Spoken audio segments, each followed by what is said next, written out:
Hello and welcome back everyone to chemistry classes. So we are continuing with entropy. Last video में हमने entropy की calculations देखी थी कि किस तरह से एंट्रोपी को कैलकुलेट किया जाता है और बार बार ये चीज़ हम रिपीट कर रहे हैं कि जो एंट्रोपी है वो डिफाइंड है D Q reversible by T के लिए, ठीक है। और इस वीडियो में भी हम एंट्रोपी की कैलकुलेशंस करेंगे for system and surroundings for different processes. और ये वही वीडियो है जिसको देखकर आप सभी बहुत ज़्यादा कंफ्यूज होने वाले हो एंड अल्टीमेटली यही वीडियो है जो हमको लीड करेगी कि हम एक नए थर्मोडायनेमिक टर्म जिसको हम सभी जानते हैं कि गिब्स फ्री एनर्जी, उसको इंट्रोड्यूस करें। कि यही वीडियो हमको बताएगी कि why was there a need to introduce a new thermodynamic term, the Gibbs free energy, when this thing does not have any mention in any of the thermodynamic laws। तो ये video हमको ये चीज़ बताएगी। तो अगर आपको इंटरेस्ट है तो वीडियो देखना। और स्टार्टिंग में ही एक चीज़ कह रहा हूँ कि कन्फ्यूजन बहुत होने वाला है इस पर्टिकुलर वीडियो में, क्योंकि there are terms which need to be understood. थोड़ा उनके इंटरप्रिटेशंस इस तरह की हैं कि उन्हें हमें अपना डिज़ायरेबल रिज़ल्ट निकालने के लिए थोड़ा अलग तरीके से इंटरप्रेट करना पड़ता है। तो देखिए, सबसे पहले हम करेंगे एंट्रोपी की कैलकुलेशन, ठीक है। डेल एस कैलकुलेट करेंगे, ठीक है। और हम कैलकुलेट करेंगे आइसोथर्मल प्रोसेस के लिए, ठीक है। दो ही प्रोसेस हैं जो मेजरली पढ़ रहे हैं, एक आइसोथर्मल और एक एडियाबैटिक। तो पहले आइसोथर्मल देखेंगे, फिर हम एडियाबैटिक देखेंगे, ठीक है। अब आइसोथर्मल में भी सबसे पहले हम प्रोसेस देखेंगे रिवर्सिबल, ठीक है। Process can be reversible and process can be irreversible. So we have to see isothermal reversible and isothermal irreversible process, okay. अब जब प्रोसेस आइसोथर्मल है, what does that mean? That there is no change in the internal energy. हम ideal gas की बात करें, sorry, no change in the temperature पहले तो। और जब there is no change in the temperature, so there is no change in the internal energy of the system. So that is what we are trying to define over here, okay. हमने अभी तक क्या पढ़ा है? हमने ये पढ़ा है कि जो हमारा u है, और if it is change in u, जो चेंज इन u है वो आएगा dq प्लस dw, ओके। अब क्योंकि हमारा प्रोसेस जो है वो आइसोथर्मल है, तो du तो है वो हमारा हो जाएगा 0, और जितना भी वर्क होगा वो हमारा रहेगा हीट में कन्वर्ट हो जाएगा, ठीक है। So dq will be equal to minus dw, ठीक है। ये चीज़ हमें पता है। अब क्योंकि जो हमारा वर्क है वो रिवर्सिबल है, रिवर्सिबल तो हीट को मैं रिवर्सिबल लिख दूंगा, ठीक है। तो यानी कि इसका मतलब क्या है कि जितनी हीट सराउंडिंग से सिस्टम में जा रही है, मतलब जितनी हीट हम दे रहे हैं उतनी सिस्टम को मिल रही है। सपोजिटली मैं अगर 10 जूल हीट सराउंडिंग से सिस्टम में दे रहा हूँ रिवर्सिबली, तो 10 की 10 जूल ही, क्योंकि रिवर्सिबल प्रोसेस में यही होता है कि आप धीरे धीरे दे रहे हैं, अल्टीमेटली सारी की सारी जो हमारी हीट है वो हमारे सिस्टम को मिल जाएगी। तो रिवर्सिबल प्रोसेस में हमने जितना सराउंडिंग से हीट दिया, ठीक है, जितना सराउंडिंग से हमने हीट दिया सिस्टम को उतना मिल गया। तो अल्टीमेटली क्या होगा? हमारा जो सिस्टम का एंट्रोपी है, हीट मिलने से, हमने सपोजिटली हीट दिया, तो हीट मिलने से हमारा जो सिस्टम का एंट्रोपी है वो बढ़ेगा, ठीक है। सिस्टम का एंट्रोपी हमारा पॉजिटिव हो जाएगा। सिमिलरली अगर मैं सराउंडिंग की एंट्रोपी की बात करूं, तो सराउंडिंग में क्या होगा कि जितना हीट सराउंडिंग से सिस्टम में गया है उतनी उसकी एंट्रोपी कम हो जाएगी, तो नेगेटिव आ जाएगा, ठीक है। बहुत सिंपल है ये पहला चीज़, ठीक है। जितनी हीट सराउंडिंग से सिस्टम में गई है उतनी यहाँ पर नेगेटिव हो जाएगी उसका एंट्रोपी। तो अल्टीमेटली व्हाट विल रिजल्ट ये होगा कि अगर आप टोटल यूनिवर्स का निकाल रहे हो, ठीक है, तब क्या आएगा?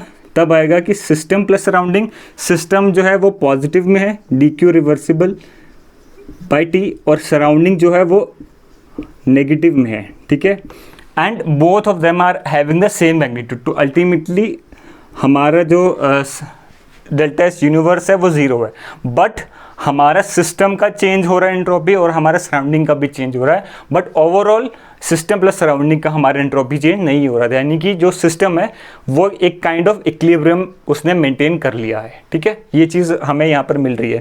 और अगर हम टर्मिनोलॉजीज में कैलकुलेट करना चाहें कि क्या हुआ है, तो देखिए, अगर सिस्टम में, ठीक है, अगर हमने आर सिस्टम जो है वो एक्सपेंशन शो कर रहा है, ठीक है। तब हम क्या करेंगे, हम करेंगे डेल्टा एस कैलकुलेट करेंगे, डेल्टा एस कैलकुलेट करेंगे और हम मान रहे हैं कि टेम्परेचर और वॉल्यूम का हमारा फंक्शन है। तो हमारे पास टर्म है N C V L N T2/T1 plus N R L N V2/V1। Okay, अभी हमारा टेम्परेचर तो कांस्टेंट है क्योंकि आइसोथर्मल प्रोसेस की बात करेंगे तो इससे तो कंट्रीब्यूशन नहीं आया, तो डेल्टा एस जो है वो बढ़ेगा बिकॉज ऑफ एक्सपेंशन। ठीक है, अगर हम एक्सपेंशन की बात करें तो जितना ये बढ़ा, ये सिस्टम का हो गया, ठीक है, जितना ये बढ़ा सराउंडिंग का जो है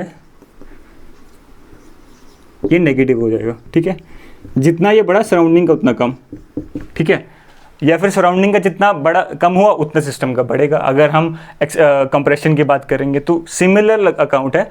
बात ये है कि दोनों चेंज ज़रूर हो रहे हैं, सिस्टम और सराउंडिंग दोनों की एंट्रोपी चेंज ज़रूर हो रही है, बट इक्वली चेंज हो रही है। जितनी एक की बढ़ रही है उतनी दूसरे की कम हो रही है। तो ये रिवर्सिबल प्रोसेस का हमारा ये था, बहुत सिंपल है रिवर्सिबल प्रोसेस। तो अब आते हैं, ज़्यादा कॉम्प्लिकेट करते हैं इसको, सेकेंड प्रोसेस में लेके आते हैं जो कि है इरिवर्सिबल। ठीक है, अब इरिवर्सिबल में एक प्रोसेस हम ले रहे हैं कि it is having free expansion, यानी कि हमारा जो एक्सटर्नल प्रेशर है वो ज़ीरो है, यानी कि वैक्यूम है, तो P एक्सटर्नल इज़ ज़ीरो। ठीक है, वैक्यूम में हमने अब क्योंकि प्री एक्सटर्नल ज़ीरो है तो ऑब्वियसली एक्सपैंड करेगा, हमारा सिस्टम तो कंप्रेस नहीं हो सकता अब क्योंकि वैक्यूम है। Vacuum can not compress our system will expand to vacuum. ठीक है, तो इसलिए हम फ्री एक्सपेंशन ही सुनते हैं, फ्री कंप्रेशन कभी नहीं सुनोगे आप। ठीक है, ये चीज़ भी इंटरेस्टिंग है। Why don't we hear free compression? Because when there is no pressure in the surrounding how can it compress us? Okay, so अब जब फ्री एक्सपेंशन है, अब एक चीज़ हमने देखी हम पढ़ सभी आइडल गैस के लिए रहे हैं, तो U तो ज़ीरो है, चेंज इन U। ठीक है, अब क्या हो गया, वर्क डन जो है वो हमारा होता है minus P external dV। P external तो यहाँ पर ज़ीरो है, तो वर्क डन भी ज़ीरो है। अगर वर्क डन ज़ीरो है, change in internal energy zero है, तो हीट जो है वो हो जाएगी ज़ीरो। तो इसका मतलब क्या हुआ कि हमारे सिस्टम जो है वो काइंड ऑफ एडियाबैटिक चला गया। अभी एडियाबैटिक नहीं है तो आइसोथर्मल, बट हीट चेंज नहीं हुआ है। जब हीट चेंज नहीं हुआ है, इसका मतलब ये है कि सराउंडिंग से हीट चेंज नहीं हुआ है। तो सराउंडिंग का जो हमारी एंट्रोपी है, ये जो डेल्टा सराउंडिंग जो है, ठीक है, तो डेल्टा सराउंडिंग जो है वो हो जाएगा ज़ीरो क्योंकि सराउंडिंग में कोई हीट चेंज नहीं हुई है। ठीक है, ये चीज़ आप ध्यान रखना है, सराउंडिंग में हीट चेंज नहीं हुई है। बट यहाँ पर जब हम डेल्टा सिस्टम की बात करेंगे, अब देखो एक चीज़ प्लीज़ याद रखना कि अभी जो हमारा प्रोसेस है वो इरिवर्सिबल हो गया, यानी कि जो Q चेंज है वो इरिवर्सिबल है।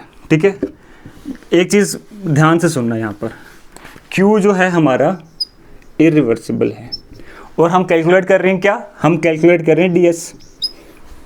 ठीक है, and we all know that ds is always greater than dq irreversible by t। ठीक है, समझ में आ रहा है क्या बोल रहे हैं? ds is equal to dq reversible by t। ठीक है, जब रिवर्सिबली हीट ट्रांसफर हो रही है तो उसे हम एंट्रोपी कहेंगे, पर जब इरिवर्सिबली हीट ट्रांसफर हो रही है तो उसे हम एंट्रोपी नहीं कहेंगे। मतलब dq irreversible by t is not equal to entropy. ठीक है, ये हमने प्रीवियस क्लॉजेस इनइक्वालिटी में भी पढ़ा कि dq irreversible by t is not entropy but dq reversible by t is entropy. अब यहाँ पर देखो क्या है, अब यहाँ पर प्रोसेस इरिवर्सिबल हो गया तो जो भी हीट चेंज है आएगा वो इरिवर्सिबल हो रहा है और हमें कैलकुलेट करनी है एंट्रोपी।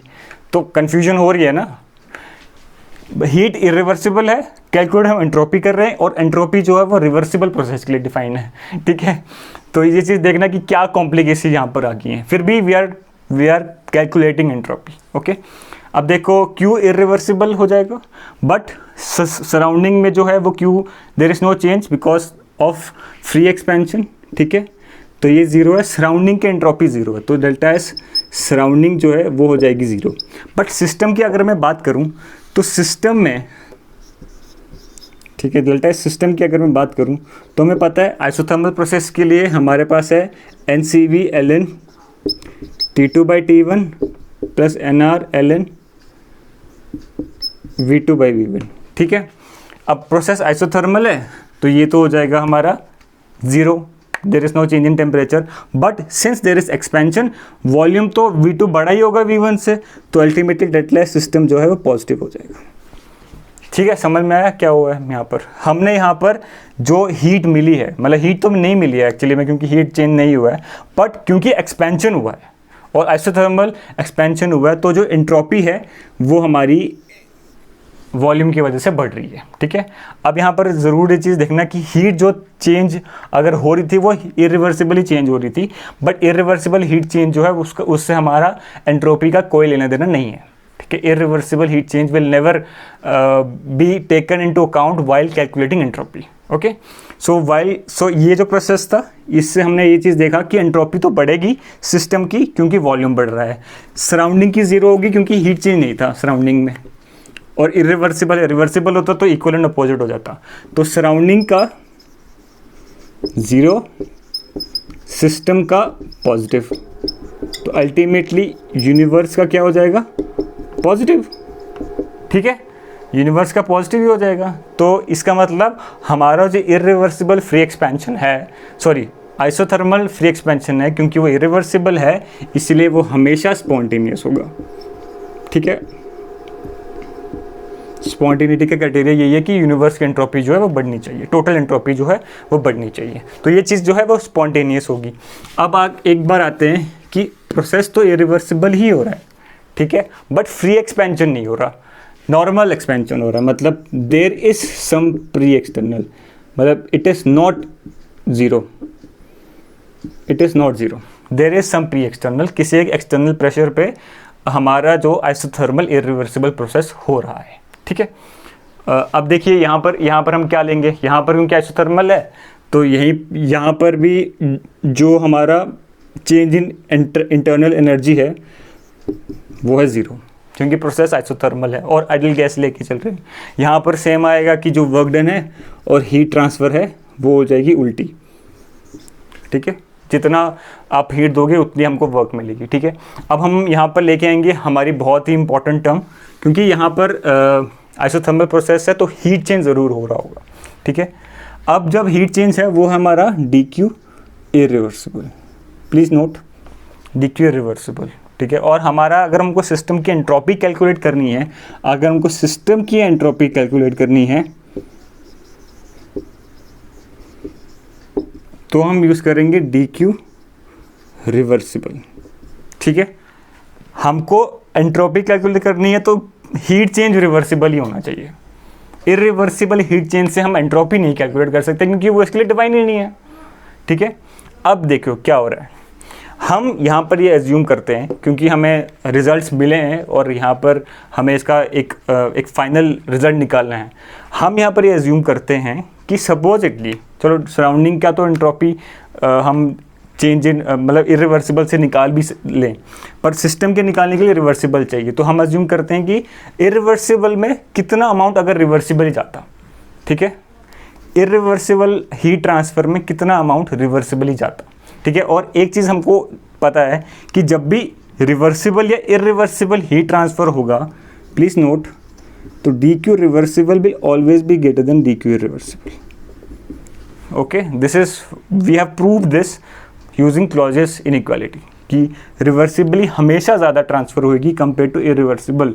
हमें एंट्रोपी निकालनी है तो dq रिवर्सिबल लाना ही होगा क्योंकि वो है ही डिफाइन रिवर्सिबल के लिए। ठीक है, अब देखो एक कंसेप्ट वापस यूज़ करेंगे, जितनी हीट सराउंडिंग से सिस्टम में गई है, यानी कि अगर सपोजिटली dq रिवर्सिबल जो कि सिस्टम में जा रहा है वो पॉजिटिव है, ठीक है, अगर दिस इज़ पॉजिटिव तो dq इरिवर्सिबल जो कि सराउंडिंग से सिस्टम में है, ठीक है, वो हो जाएगा नेगेटिव। साइंस की बात करो, in sign what does that signify, that system को हीट मिल रही है और सराउंडिंग से हीट जा रही है। ठीक है, ये चीज़ क्लियर है कि सिस्टम को हीट मिल रही है और सराउंडिंग से हीट जा रही है, ये चीज़ हम देख रहे हैं। ठीक है, अब मैं अगर एंट्रोपी कैलकुलेट करने की बात करूं तो टोटल एंट्रोपी कैलकुलेट करने के लिए मुझे ये देखना पड़ेगा कि रिवर्सिबली कितनी मिली, ठीक है, प्लस इरिवर्सिबली कितनी मिली। ठीक है, बट ये चीज़ हमने अभी देखी कि दोनों का साइन उल्टा होगा, तो तो यहाँ पर मैं नेगेटिव लगा दूंगा, ओके, क्योंकि जितनी यहाँ पर मिलेगी उतनी यहाँ पर कम हो जाएगी, ठीक है। जब प्रोसेस चल रहा है इरिवर्सिबली और हमें पता है D Q reversible is greater than D Q irreversible, तो this will become positive in case of expansion, ठीक है। तो ये D Q reversible will be greater than D Q irreversible, ठीक है। तो ये हमारा जो एंट्रोपी है, टोटल एंट्रोपी, यहाँ पर टोटल एंट्रोपी की बात हुई है, टोटल एंट्रोपी जो है वो हमारी पॉजिटिव हो जाएगी, ठीक है। देयर इज, इस केस में क्या है, इरिवर्सिबल की केस में क्या है, देयर इज चेंज, हमारा जो सराउंडिंग है, सराउंडिंग की एंट्रोपी भी चेंज हो रही है, it is also non zero, और हमारी सिस्टम की एंट्रोपी भी है नॉन ज़ीरो है, ठीक है, मतलब वो भी चेंज हो रही है। तो सराउंडिंग की भी चेंज हो रही है, सिस्टम की भी चेंज हो रही है, और सराउंडिंग की ज़्यादा सिस्टम की हमारी ज़्यादा हो गई, ठीक है। It is increasing more, which is what it is doing is it is increasing the entropy of the universe, and hence total entropy जो है वो बढ़ रहा है, ठीक है। ये चीज़ देखना इरिवर्सिबल आइसोथर्मल प्रोसेस के लिए, ओके। अब हम आते हैं सेकेंड प्रोसेस जो है। देखिए बहुत ज़्यादा कन्फ्यूजन आपको हो रही होगी क्योंकि ये कन्फ्यूजिंग टर्म्स ही हैं, इनको एक्सप्लेन करना मुश्किल है। क्यों मुश्किल है, बार बार बोल रहा हूँ, मुश्किल इसलिए है जब इरिवर्सिबल प्रोसेस में मुश्किल हो जाती है, क्योंकि इरिवर्सिबल प्रोसेस में हीट तो इरिवर्सिबली ट्रांसफ़र हुई है, पर हमको कैलकुलेट करनी है एंट्रोपी, और हम शुरू से बोल रहे हैं कि एंट्रोपी जो है वो डिफाइन है रिवर्सिबल प्रोसेस के लिए, तो कैसे कैलकुलेट करोगे, समझ आ रहा है। तो how will you calculate from D Q irreversible? Entropy cannot be calculated from DQ irreversible. Entropy has to be calculated from DQ reversible. But जब प्रोसेस ही irreversible है तो जुगाड़ कर रहे हैं कुछ कि कहीं ना कहीं से हमारा जो हमको रिजल्ट प्रैक्टिकली मिला है उसको प्रूफ कर दें, ठीक है। यही रीज़न है कि हमें एंट्रोपी छोड़नी पड़ी, हमको गिब्स फ्री एनर्जी की तरफ जाना पड़ा, ठीक है। अब देखो सेकेंड प्रोसेस है एडियाबैटिक, ठीक है। अब एडियाबैटिक प्रोसेस है, फर्स्ट देखेंगे रिवर्सिबल। तो रिवर्सिबल तो हमारा फेवरेट है। क्यों फेवरेट है? क्योंकि जितने सिस्टम में जाएगा उतना सराउंडिंग से कम हो जाएगा एंट्रोपी रिवर्सिबल के केस में, ठीक है। तो इस केस में एडियाबैटिक है तो D Q will be zero, ठीक है। अब डी क्यू ज़ीरो है यानी कि डी क्यू रिवर्सिबल ज़ीरो है, तो इस केस में दोनों, मतलब अगर सिस्टम सराउंडिंग की डी क्यू ज़ीरो है तो रिवर्सिबल ही जा रहा है, तो इसका मतलब सिस्टम सराउंडिंग के लिए अगर ज़ीरो है तो सिस्टम के लिए भी डी क्यू हो जाएगा ज़ीरो, क्योंकि रिवर्सिबल है। रिवर्सिबल का हमको ये फ़ायदा हो गया। तो अगर सराउंडिंग का ज़ीरो है, सिस्टम का ज़ीरो है, तो एंट्रोपी जो है वो सराउंडिंग की जो है वो हो जाएगी ज़ीरो, और चेंज इन एंट्रोपी जो है हमारे सिस्टम की भी हो जाएगी ज़ीरो। तो अल्टीमेटली टोटल यूनिवर्स की जो एंट्रोपी है वो हो जाएगी ज़ीरो, ठीक है। यहाँ पर भी हमारा जो प्रोसेस है, जो सिस्टम और सराउंडिंग जो इक्विलिब्रियम में है।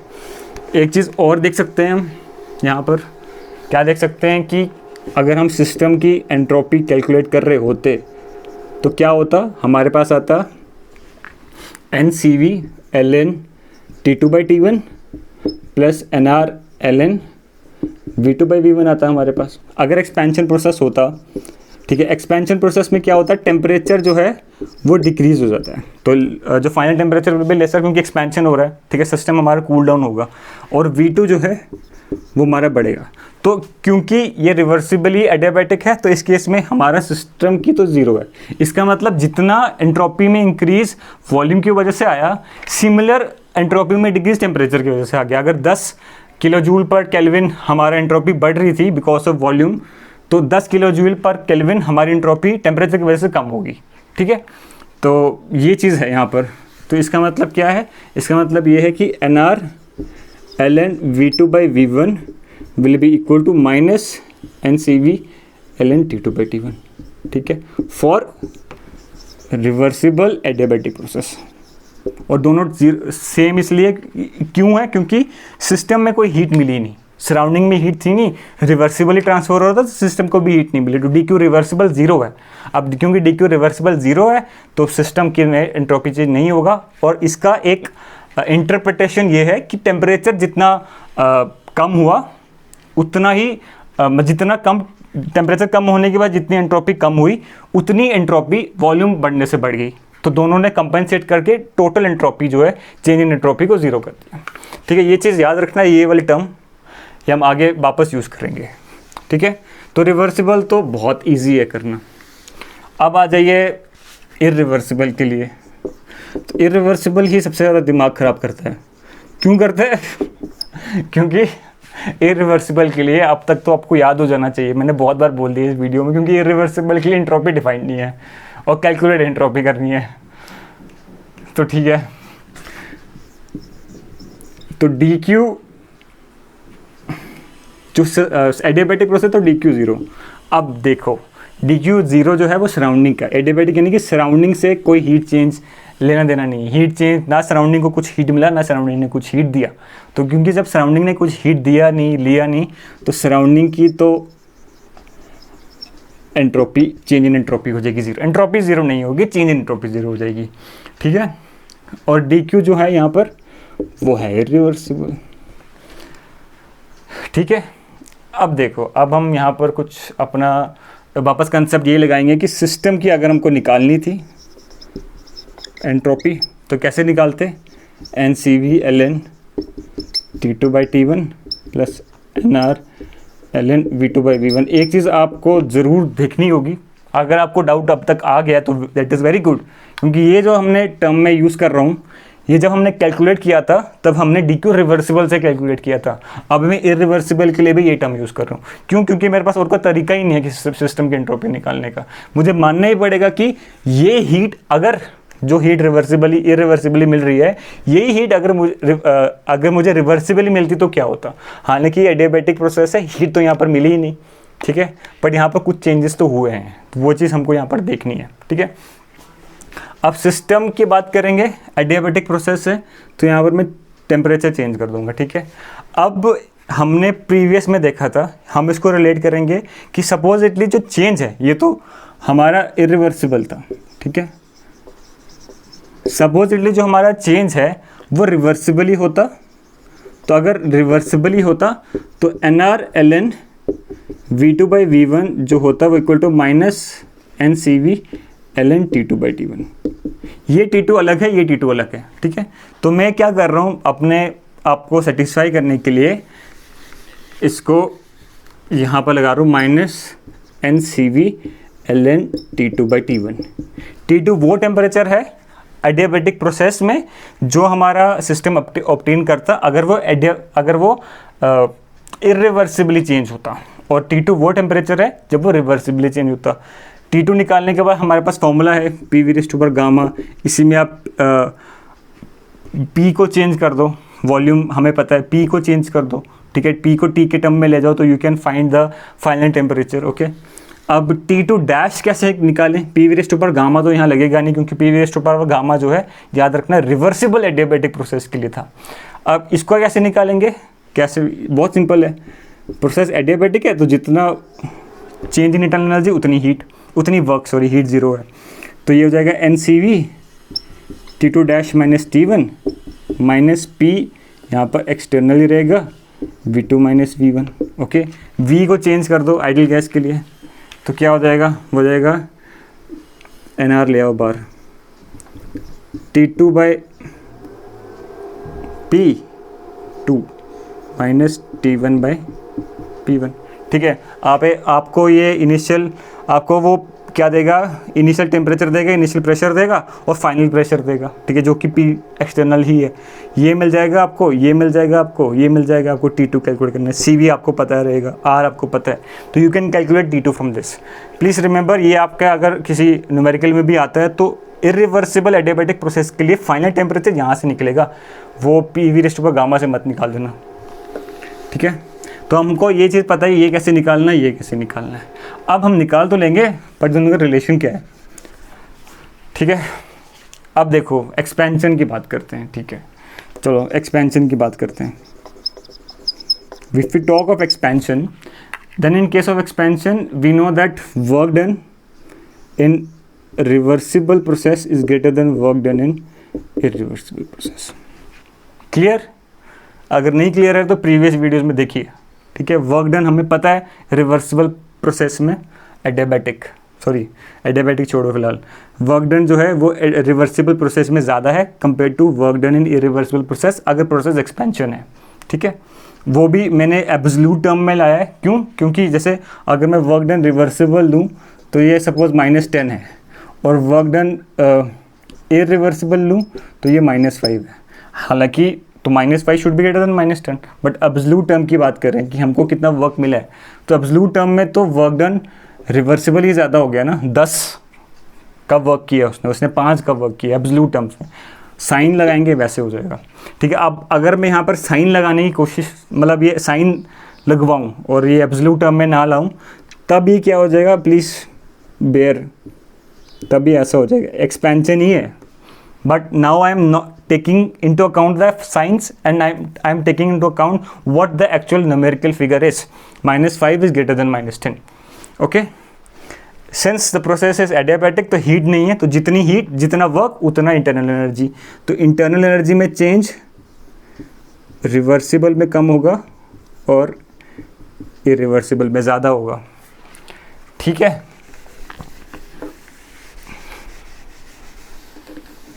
ठीक है, अब यहाँ से देखो NCV T2 minus T1 will be lesser than NCV T2 dash minus T1. T2 dash is irreversible, T2 is for reversible.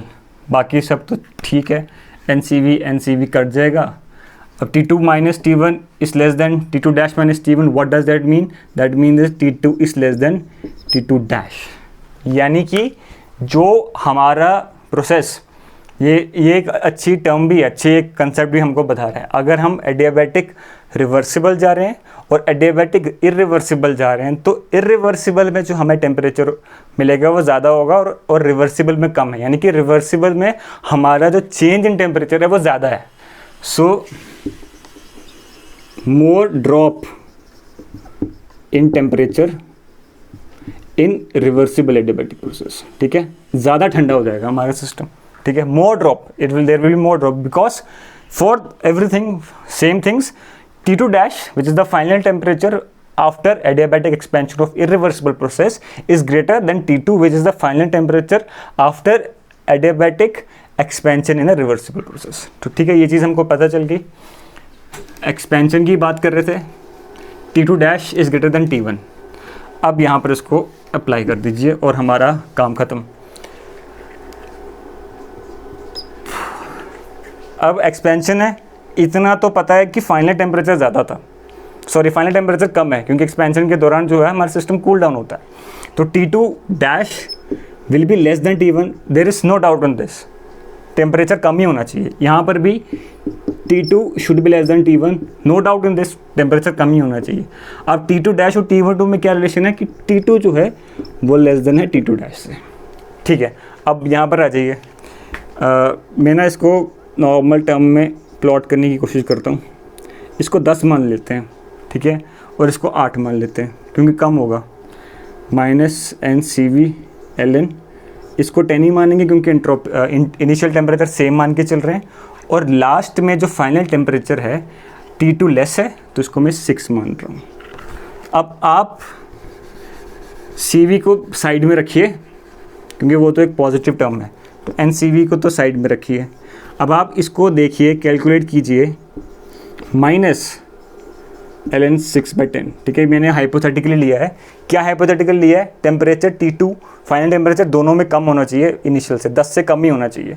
But क्या फाइनल टेम्परेचर मिला क्या है? इरिवर्सिबल में जो फाइनल टेम्परेचर है वो ज़्यादा है कंपेयर टू रिवर्सिबल का फाइनल टेम्परेचर। तो रिवर्सिबल में 6 केल्विन हो गया और इरिवर्सिबल में 8 केल्विन हो गया। अगर आप इसको कैलकुलेट करेंगे ना अपने कैलकुलेटर से, तो ln लॉग नेचुरल 8/10 0.8 जो है और लॉग नेचुरल 6/10 है, ये जो टर्मिनोलॉजी है, ये जो टर्म है, ये आएगी आपको more negative. This will be more, it will be negative only but little less negative, and this will be more negative. Since this is more negative और इसके साथ नेगेटिव जुड़ गया तो ये this whole term will become more positive. आप calculate करना, ठीक है, I don't know the value exactly. तो this will become more positive, और ये तो नेगेटिव है, तो more positive minus some negative will be positive. समझ आ गई? एक्सपेंशन की बात करी थी हमने, तो ये कैलकुलेट करना 8/10 है और 6/10 है, ठीक है। तो सिस्टम की जो एंट्रोपी है वो बढ़ गई, और सराउंडिंग की तो ज़ीरो ही थी क्योंकि एडियाबैटिक प्रोसेस है और इरिवर्सिबल था। तो सिस्टम सराउंडिंग की ऐड करूँगा तो यूनिवर्स की हो जाएगी विच विल बी पॉजिटिव। तो यानी कि हमारा जो प्रोसेस है वो स्पॉन्टेनियस हो गया, ठीक है।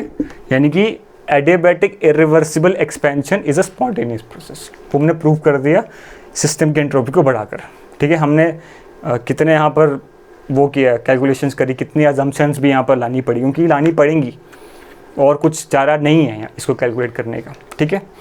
तो ये एक चीज़ है। अगर आप इसी चीज़ को एडियाबैटिक इरिवर्सिबल कंप्रेशन के लिए देखेंगे तो वो नॉन स्पॉन्टेनियस प्रोसेस है, ठीक है। तो तब आप देखेंगे कि साइंस सभी रिवर्स हो जाएंगे और जो आपका डेल्टा सिस्टम है वो नेगेटिव हो जाएगा और प्रोसेस जो है वो नॉन स्पॉन्टेनियस हो जाएगा, ठीक है। बट एक्सपेंशन जो है जनरली स्पॉन्टेनियस होते हैं, और ख़ास करके अगर वो इरिवर्सिबल है तब तो वो पक्का ही स्पॉन्टेनियस प्रोसेस है, ठीक है। ये चीज़ समझ में आ गई होपफुली आपको कि कैसे कैलकुलेट करना है। अब अगर मैं फास्ट गया हूँ तो वीडियो को स्लो कर आप चलाइए और इसको देखिए। बहुत इंपॉर्टेंट वीडियो है ये, बहुत अच्छे कंसेप्ट इसमें थे। कंसेप्ट यही था कि रिवर्सिबल के लिए कैसे कैलकुलेट करें, ठीक है। वो एक कंस्ट्रेन है, रहेगा ही वो, ठीक है। इसी कंस्ट्रेन को दूर करने के लिए कि ताकि हम सराउंडिंग और सिस्टम में ही ना जूझते रहें कि सराउंडिंग से हीट कितनी मिली, रिवर्सिबली मिली, या हीट सराउंडिंग से इरिवर्सिबली मिली, उसमें ना ही जूझते रहें। इसलिए हमने एक नई टर्म को लाया जो कि थी गिब्स फ्री एनर्जी, ताकि हम केवल सिस्टम की फॉर्म में बात कर सकें, हम सराउंडिंग की फॉर्म में बात ही ना करें। तो हमको तो देखने ही नहीं पड़ेगा कि हीट ट्रांसफ़र रिवर्सिबली हुई, इरिवर्सिबली हुई सिस्टम से सराउंडिंग में, क्योंकि सराउंडिंग को तो छोड़ दिया, हम सिस्टम की बात करेंगे, ठीक है। तब ये प्रॉब्लम्स नहीं आएंगी। तो इसलिए जी को इंट्रोड्यूस करना पड़ा सो दैट हमको एंट्रोपी की टर्म में खेलना ना पड़े और सराउंडिंग की खास करके टर्म में खेलना ना पड़े। कैलकुलेट करना दोनों को ही मुश्किल है, सराउंडिंग को भी और सिस्टम को भी, बट एटलीस्ट एक अगर जाएगा तो हमारे लिए फ़ायदा हो जाएगा और सिस्टम रहने से हमको बहुत फ़ायदा है, ठीक है। तो this is all about this video. अगर आपको वीडियोस अच्छी लगती हैं तो you can share with your friends, and अगर आपको लगता है कि चैनल में कंटेंट अच्छा है तो then also you can share it with your friends and knowns. So thank you so much for watching this video.